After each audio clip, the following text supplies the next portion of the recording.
Welcome to sports live presented by cool. আপনাদের সঙ্গে আছি আমি রঞ্জন শান্ত।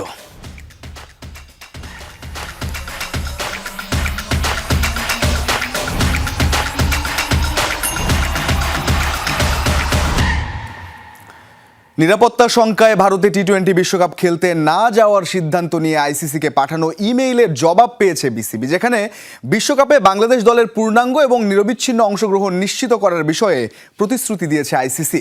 আনুষ্ঠানিক সংবাদ বিজ্ঞপ্তিতে বিষয়টি নিশ্চিত করেছে বিসিবি, যেখানে বলা হয়েছে বিসিবির উত্থাপিত উদ্বেগগুলো সমাধানের লক্ষ্যে আইসিসি নিবিড়ভাবে কাজ করার ইচ্ছা প্রকাশ করেছে। পাশাপাশি টুর্নামেন্টের বিস্তারিত নিরাপত্তা পরিকল্পনায় বিসিবির মতামতকে স্বাগত জানানো আর যথাযথ গুরুত্বের সঙ্গে বিবেচনা আশ্বাস দেওয়া হয়েছে। তবে বোর্ডকে আলটিমেটাম দেওয়ার খবরকে অসত্য দাবি করছে বিসিবি।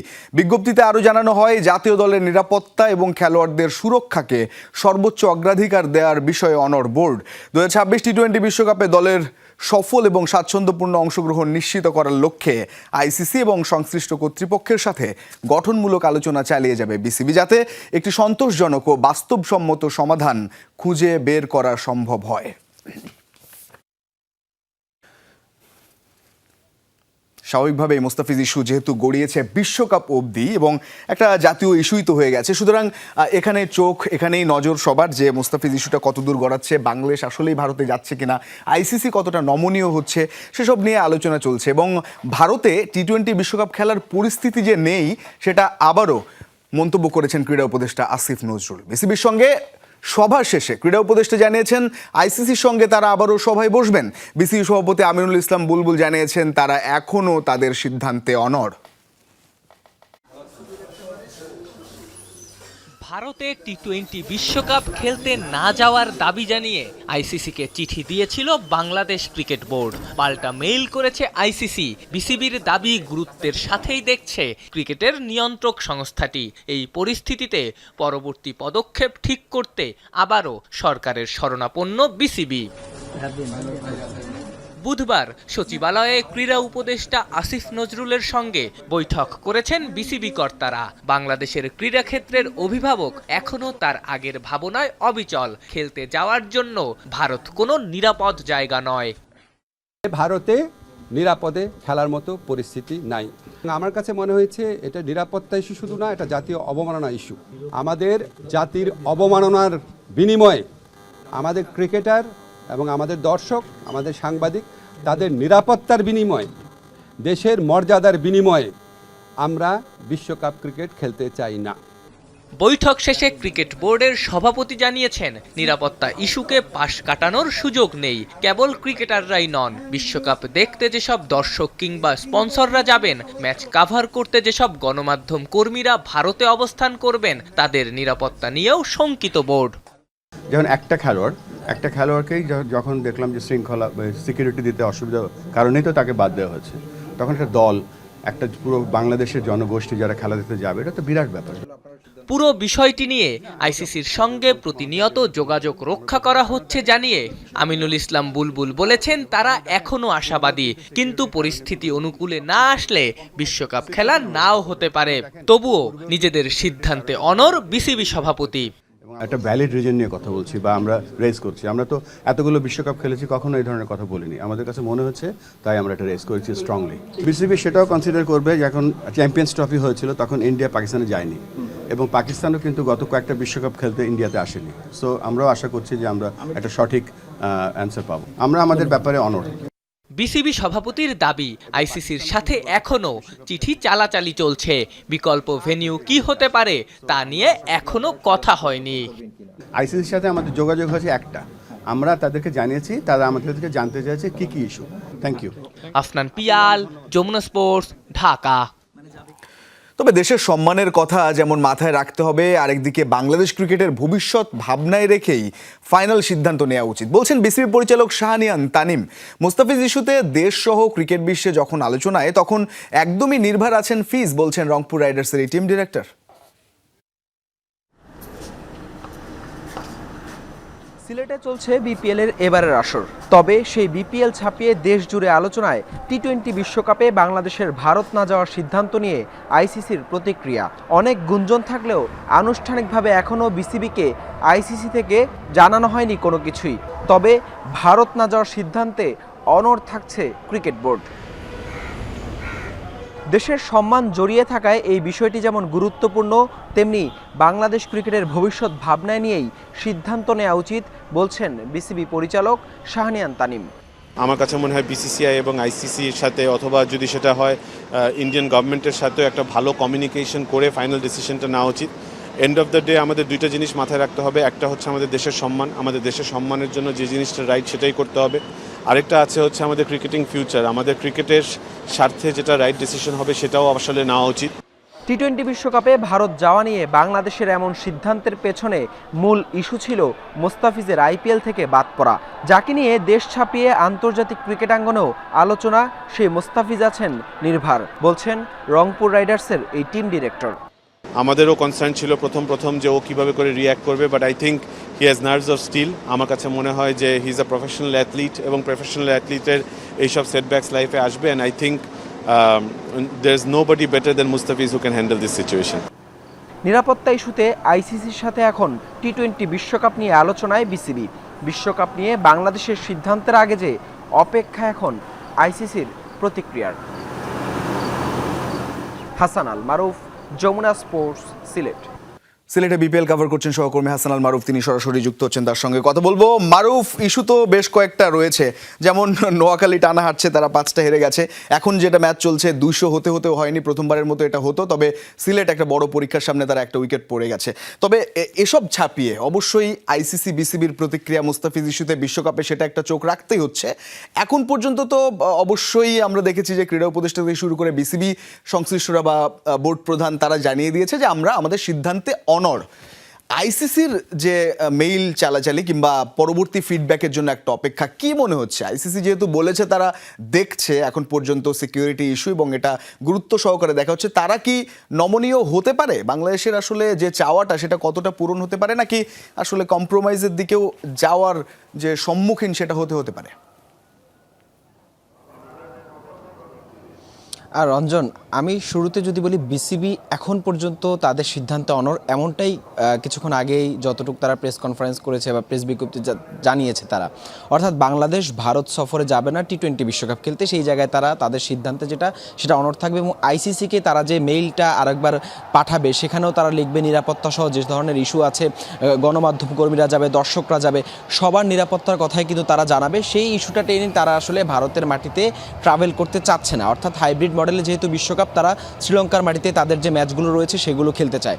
এখন আইসিসির কাছে আসলে তারা দুইটা অপশন, যেহেতু বাংলাদেশ দল ভারতে যাবে না, হয় বাংলাদেশের যে ম্যাচগুলো আছে সেগুলো শ্রীলঙ্কার মাটিতে খেলাতে হবে, আর নয়তো বাংলাদেশ এবারের যে টি-20 বিশ্বকাপ আছে সেখানে বাংলাদেশ অংশ নিতে পারবে না। এখন আইসিসি নিশ্চয়ই বাংলাদেশকে বাদ দিয়ে বিশ্বকাপ আয়োজনের চিন্তা শুরুতেই করবে না। তারা চাইবে বাংলাদেশ, যেহেতু ক্রিকেটের অনেক বড় একটা স্টেক হোল্ডার, দর্শক থেকে শুরু করে গণমাধ্যম কর্মী বলেন, বাংলাদেশ ক্রিকেট দল, ক্রেজ সব মিলিয়ে নিশ্চয়ই চাইবে বাংলাদেশকে নিয়ে বিশ্বকাপটা আয়োজন করতে। এখন ব্রডকাস্টার থেকে শুরু করে পুনরায় সূচি নির্ধারণ, সেগুলোর একটা বিষয় আছে, সেইগুলো একটা জটিলতা আছে, এবং বাংলাদেশ যে প্রতিপক্ষ দলগুলোর সাথে খেলবে সেই দলগুলো শ্রীলঙ্কার মাটিতে খেলতে চায় কিনা সেটা একটা বিষয়। আইসিসি সেসব বিষয় বিবেচনা করে বাংলাদেশের যে ইস্যুগুলো আছে, যে কারণগুলো তারা দেখাবে, সেগুলো বিবেচনা নিয়ে পরবর্তীতে বিসিবিকে একটা ফিডব্যাক জানাবে, তাদের যে প্রতিক্রিয়া সেটা জানাবে। এখন আইসিসি নিশ্চয়ই চাইবে, যেমনটা বলছেন যে আইসিসি নিশ্চয়ই চাইবে বাংলাদেশ সহকারী টুর্নামেন্টটা আয়োজন করতে। যদি তেমনটা হয় তাহলে আইসিসির জন্য আসলে পুনরায় শিডিউল নির্ধারণ করাটা খুব বেশি কঠিন না, বা শ্রীলঙ্কার মাটিতে ম্যাচ দেওয়াটা বাংলাদেশের খুব বেশি কঠিন না। হাইব্রিড মডেলে পাকিস্তানও তো খেলছে শ্রীলঙ্কার মাটিতে, সেটা খুব বেশি কঠিন হবে না। এখন আইসিসি কি চায় সেটা আসলে এখন বড় প্রশ্ন। আইসিসি যদি বাংলাদেশকে ভারতের মাটিতেই খেলার সিদ্ধান্ত দেয়, যদি বলে যে রাষ্ট্রীয় নিরাপত্তার কথা আমরা শুনছিলাম, বা যে ধরনের নিরাপত্তা বাংলাদেশ চাচ্ছে বা প্রশ্ন উঠছে, সেগুলো যদি আইসিসি বলে যে না, তারা সেই সব বিষয়ে শতভাগ নিশ্চয়তা দেয়, তখন যদি বাংলাদেশকে ভারতে ট্রাভেল করতে বলা হয়, বাংলাদেশ তো তাদের সিদ্ধান্ত অনড় থাকবে, অর্থাৎ বাংলাদেশ ট্রাভেল করবে না, তার মানে বাংলাদেশের বিশ্বকাপে খেলা হবে না। আর যদি আইসিসি বিষয়টা আসলে স্বাভাবিকভাবে নেয়, বা বাংলাদেশের যে আবেদনটা আছে সেটা যদি স্বাভাবিকভাবে তারা গ্রহণ করে, কোনো রকম কোনো সমস্যা না মনে করে, এবং বাংলাদেশের সাথে একটা ভালো আলোচনা হয় আইসিসির, সেক্ষেত্রে বাংলাদেশের যে ম্যাচগুলো আছে শ্রীলঙ্কার মাটিতে হবে। বাংলাদেশের আসলে কিন্তু মারুফ, একটু থামাই আপনাকে, কিন্তু আজকে তো জানুয়ারির 7, আগামী মাস অর্থাৎ ফেব্রুয়ারির 7 তারিখে তো শুরু হওয়ার কথা, বাংলাদেশের প্রথম দিনেই ম্যাচ রয়েছে, সব মিলিয়ে 1 মাস এখনো যদি সিদ্ধান্ত নেয় তাহলেও তো অনেক কিছুর ব্যাপার, সময় তো সেই হিসেবে অনেক কম, কতটা জটিল হতে পারে? রঞ্জন, সেটা অবশ্যই জটিল। আমি যেমনটা বলছিলাম, ব্রডকাস্টারদের একটা বিষয় আছে, ব্রডকাস্টিংয়ে আপনার এখন একরকম পরিকল্পনা আছে ব্রডকাস্টিং নিয়ে। বাংলাদেশের ম্যাচগুলো যদি শ্রীলঙ্কার মাটিতে শিফট করা হয়, সেখানে ব্রডকাস্টারদের সাথে তাদের আলাপের বিষয় আছে। ম্যাচগুলো যেহেতু লাইভ দেখানো হবে, সো তারা কি বলছে, এবং একই সাথে প্রতিপক্ষ দল, বলছিলাম যে 7 তারিখে তো ওয়েস্ট ইন্ডিজের বিপক্ষে বাংলাদেশের প্রথম ম্যাচ। ওয়েস্ট ইন্ডিজ সহকারে যেসব দলের বিপক্ষে বাংলাদেশের ম্যাচ রয়েছে, সেই প্রতিপক্ষ দলগুলো আসলে ভারতের মাটিতে, তাদের তো আসলে দুইটা দেশেই খেলতে হবে, তাহলে ভারতের মাটিতেও তাদের ম্যাচ থাকছে, আবার ট্রাভেল করে শ্রীলঙ্কার মাটিতেও বাংলাদেশের বিপক্ষে তাদের খেলতে হবে। সো তারা সেটা করতে চায় কিনা বা সেটাতে তারা রাজি হবে কিনা, সেগুলো একটা বিষয়। আইসিসি যদি সেই সব বিষয়ে আসলে ইতিবাচক একটা সাড়া পায়, সেক্ষেত্রে হয়তো বাংলাদেশের ম্যাচগুলো শ্রীলঙ্কায় নিয়ে যাওয়ার ক্ষেত্রে তারা সহজেই সিদ্ধান্তটা নিতে পারবে। যদি সেটা না পারে বা অন্য দল বা ব্রডকাস্টার যদি সেই সহযোগিতাটা না করে, সেক্ষেত্রে আইসিসির হাতেও তো আসলে খুব অপশন একটা নেই। বাংলাদেশ যেহেতু ভারতে ট্রাভেল করতে চায় না এবং শ্রীলঙ্কার মাটিতে যদি ম্যাচগুলো না দেয় আইসিসি, সেক্ষেত্রে বাংলাদেশের আসলে এবারে টি-20 বিশ্বকাপের খেলার সুযোগটাও থাকবে না। একেবারে মারুফ, অসংখ্য ধন্যবাদ যুক্ত থাকার জন্য। হাসান আল মারুফ যেমনটা বলছিলেন, ইটস আ নাইটমেয়ার যদি আমরা লজিস্টিক্স সাপোর্ট থেকে চিন্তা করি, তবুও চাইলেই সব কিছু সম্ভব, হয়তো এই জটিলতা কেটে উঠবে সেই প্রত্যাশা করছি। এদিকে চলমান বিপিএল এর সঞ্চালক প্যানেল থেকে ভারতীয় উপস্থাপিকা রিধিমা পাঠককে সরিয়ে দিয়েছে বিসিবি, তবে টুর্নামেন্টের সঞ্চালক প্যানেল থেকে সরে দাঁড়ানোর সিদ্ধান্তটি একান্তই তার নিজের ছিল বলেই জানিয়ে সামাজিক যোগাযোগ মাধ্যমে পোস্ট দেন রিধিমা। ভারতীয় ক্রীড়া সম্প্রচারে বেশ পরিচিত মুখ এই রিধিমা। পাকিস্তানের জয়নাব আব্বাসের সঙ্গে তিনিও এবারের বিপিএলে ছিলেন সঞ্চালক প্যানেলে। মুস্তাফিজকে বাদ দেওয়ার পরই চলতি বিপিএল এর মাঝেই শুরু হয় বিসিসিআই ও বিসিবির মধ্যকার সম্পর্কের টানা পড়েন। এই তিক্ত সম্পর্কের মাঝেই বিপিএল ছেড়ে নিজ দেশে চলে যান তিনি। এরপরই বিভিন্ন সংবাদ মাধ্যমে প্রচার করা হয় তাকে বাদ দেওয়ার কথা। এরপরই এই ব্যাপারে মুখ খোলেন রিধিমা। তিনি জানান তাকে সঞ্চালক প্যানেল থেকে বাদ দেওয়া হয়নি, টুর্নামেন্ট থেকে সরে দাঁড়ানো ছিল একান্তই তার ব্যক্তিগত সিদ্ধান্ত। আইপিএল এর ময়দানে এবার ফিজকে নিয়ে শুরু হলো চরম পলিটিক্যাল ড্রামা। কংগ্রেসের শশী থারুরের পর এবার বিসিসিআই এর সিদ্ধান্তের কড়া সমালোচনা করলেন জনতা দল নেতা কেসি ত্যাগী।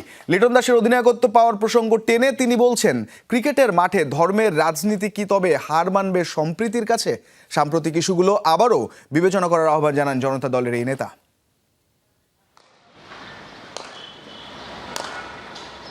একসময় আইপিএল এর ময়দানে কাঁপন ধরাতেন যে মুস্তাফিজ, এবার তাকে নিয়ে শুরু হলো পলিটিক্যাল ড্রামা। বাংলাদেশের সংখ্যালঘু হিন্দু ধর্মাবলম্বীদের উপর নির্যাতনের ঘটনায় আইপিএলে বাংলাদেশি খেলোয়াড় নিষিদ্ধের জোরালো দাবি তুলেছিল ভারতের হিন্দুত্ববাদী গোষ্ঠীগুলো, যার শেষ পরিণতির শিকার হলেন কাটার মাস্টার। বিসিসিআই নির্দেশে রেকর্ড দামে কিনেও তাকে ছেড়ে দিতে বাধ্য হয় কলকাতা নাইট রাইডার্স। ফিজ ইস্যুতে ভারতেই চলছে নানা মতভেদ। শুরু থেকেই সরব ছিলেন কংগ্রেস সাংসদ শশী থারুর, এবার একই সুরে কথা বললেন জনতা দলের শীর্ষ নেতা কেসি ত্যাগী। প্রকাশ্যে প্রশ্ন তুলেছেন বিসিসিআইয়ের সিদ্ধান্ত নিয়ে। তার মতে ক্রিকেটের মাঠে রাজনীতি টেনে আনা উচিত নয়।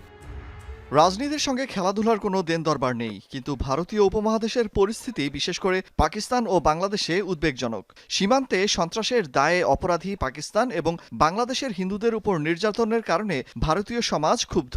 এটা ক্রিকেটের চেতনার উপর প্রভাব ফেলছে। ঘটনার নতুন মোড় নেয় বাংলাদেশের এক সিদ্ধান্তে। সংখ্যালঘু হিন্দু সম্প্রদায়ের প্রতিনিধি লিটন দাসকে অধিনায়কত্ব করে আসন্ন টি-20 বিশ্বকাপের দল ঘোষণা করে বিসিবি। এরপরই সাম্প্রতিক ইস্যুগুলো আবারও বিবেচনা করার আহ্বান জানান কেসি ত্যাগী। যখন বাংলাদেশ একটি মুসলিম অধ্যুষিত হয়েও হিন্দু ক্রিকেটারকে অধিনায়ক করে, তখন সেটা একটা বার্তা পৌঁছে দেয়। আমরা বাংলাদেশে সংখ্যালঘু নির্যাতনের ঘটনায় ক্ষুব্ধ হয়ে আইপিএল থেকে একজন ক্রিকেটারকে সরালাম, অথচ ওরা নিজেদের দলে সংখ্যালঘু মুখকে নেতৃত্বের অধিকার দিল। দুই ঘটনাকে পাশাপাশি রেখে কি নতুন করে ভাবা উচিত নয়? একদিকে প্রতিবেশী দেশের পরিস্থিতি, অন্যদিকে খেলাধুলার নৈতিকতা। প্রশ্ন থেকেই যাচ্ছে, খেলার মাঠে বাইরের ঘটনার প্রতিফলন কি ক্রিকেটের মাঠে হওয়া উচিত? রিয়ান রাফতি, যমুনা স্পোর্টস। বাংলাদেশের ক্রিকেটারদের একই সমস্যা সবার, ব্রেইনের সঠিক ব্যবহার করতে হবে বলছেন মঈন আলী। বাংলাদেশের দ্রুত উন্নতির প্রয়োজন। যমুনা টিভিকে দেয়া এক সাক্ষাৎকারে ইংলিশ অলরাউন্ডার স্মৃতিচারণ করেছেন সাকিব তামিমদের সাথে খেলার। বলছেন 2015 বিশ্বকাপে হারই পাল্টে দিয়েছে ইংল্যান্ড ক্রিকেটকে। সহকর্মী হাসান আল মারুফের প্রতিবেদনে আজ থাকছে দ্বিতীয় পর্ব। Okay, as we are talking about Bangladesh cricket, you have played many matches against them. One test match, I think in Dhaka, I got 5 wickets, or in Chittagong, I got 5 wickets. But Bangladesh has always been a tough side in Bangladesh to play against. Very good team. And obviously they beat us in Australia in the World Cup in 2015. That was special for Bangladesh. But also that was the start of us, England, becoming good, because that was the last time we played that bad in that era. But playing Bangladesh is always good. But I feel like they need to progress a bit quicker, a bit better now, because they've been around for a long time. What they're really missing is maybe one or two power hitters in the middle order, strong like other teams have. But they still got lots of talent, good facilities, everything is here, just need to get better. After that loss in 2015, you guys have won 2019 World Cup. Is this the best memory in your cricketing career? Not the best memory, but it's something very important, because obviously it needed to happen for us to wake up. Who is the best cricketer from Bangladesh after Shakib Al Hasan in your perspective? Tamim Iqbal. Them two are the best. Shakib and Tamim are the two best, in my opinion. Tamim is... People forget how good Whom Tamim you is. like most? Out of both of them. Both of them. I love them both. They both looked after me really well when I first came. You and Shakib Al Hasan meet in a podcast recently, and I know you guys are very good friends. So can you share some moments with Shakib Al Hasan with us? Shakib's always been good. He played 2 years in county with me, in my team. I played for Mohammedan with him and Tamim, and they really looked after me. I think we were young, we were 20, 21, but they went out their way to look after me, maybe a bit older, sorry. And both of them were amazing. That's why when people say who's better, I say both are amazing. Even to this day, both of them, if I message them, whatever, always good. Any young cricketer? In Bangladesh? Yes, from Bangladesh. They got good players, but they all have the same issue, same problem. Need to use the brain a little bit more. Hasan Al Maruf, Jamuna sports, Sylhet. 31 March সিঙ্গাপুরের বিপক্ষে ম্যাচের জন্য 20 March camp শুরুর প্রস্তাব করেছেন head coach heavier Cabrera. তার আগে Vietnam বা তিমুর লেস্তের বিপক্ষে একটি প্রস্তুতি ম্যাচ খেলার কথা আলোচনা করেছে বাফুফে। এদিকে জুনে মালদ্বীপে 4 জাতি টুর্নামেন্ট খেলতে যাওয়ার বিষয়টি নির্ভর করছে অনেক যদি কিন্তুর উপর।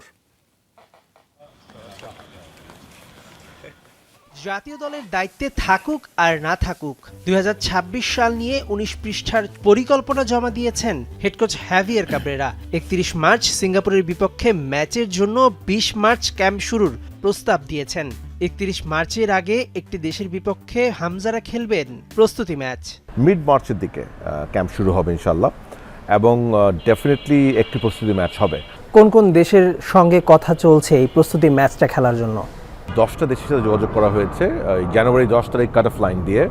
সেখান থেকে দুটো দেশ থেকে আমরা প্রাইমারি ডিসকাশন হচ্ছে আমাদের সাথে, একটি হচ্ছে ভিয়েতনাম, একটি হচ্ছে তিমোর লেস্তে। আমাদের কমিউনিকেশন কিংবা ট্রান্সপোর্টের কথা চিন্তা করে সিঙ্গাপুরের আশেপাশে হচ্ছে, তাহলে আমরা সেটাতে যাব। So let's see. স্পেনে বসেই ক্যাব্রেরা বাংলাদেশের লিগ দেখছেন। সহকারী কোচ হাসান আল মামুন দিচ্ছেন নিয়মিত আপডেট। মার্চে এক বা একাধিক প্রবাসী ফুটবলার প্রথমবারের মতো যোগ দিতে পারেন জাতীয় দলে। আমাদের সমিতির সভাপতি বলেছেন যে হোম হলে ওনার আপত্তি নেই, বিকজ আমাদের খেলাটা জরুরি। জুনের প্রথম সপ্তাহে ফিফা বিশ্বকাপের ঠিক আগে মালদ্বীপে 4 জাতি টুর্নামেন্ট খেলার আমন্ত্রণ পেয়েছে বাফুফে, কিন্তু সেখানে যাওয়া নির্ভর করছে কিছু যদি কিন্তুর উপর। সাফের আগের প্রিপারেশন তো খুবই জরুরি আমাদের জন্য, বিকজ এই সাফটা আমাদের জন্য অত্যন্ত জরুরি হবে। সো সেটার প্রিপারেশনের জন্য যদি ন্যাশনাল টিমস কমিটি এবং আমাদের এক্সিকিউটিভ কমিটি ওনার সদস্যরা মনে করে এই টুর্নামেন্টে যাওয়াটা ভালো হবে, অফকোর্স আমরা এটাতে যাবো। আর এর থেকে বেটার যদি কোনো অল্টারনেট ওনারা দেন, that's a different thing. FIFA উইন্ডোর ম্যাচ সপ্ত বাংলাদেশ খেলবেই, এর বাইরেও দ্বিপাক্ষিক টুর্নামেন্ট খেলার পরিকল্পনা করছে বাফুফে, যেগুলোতে বাড়বে ফেডারেশনের আয়। মেহেদি নাইম, যমুনা স্পোর্টস, ঢাকা। এই ছিল আজকের স্পোর্টস লাইভ। এতক্ষণ সঙ্গে থাকার জন্য ধন্যবাদ সবাইকে।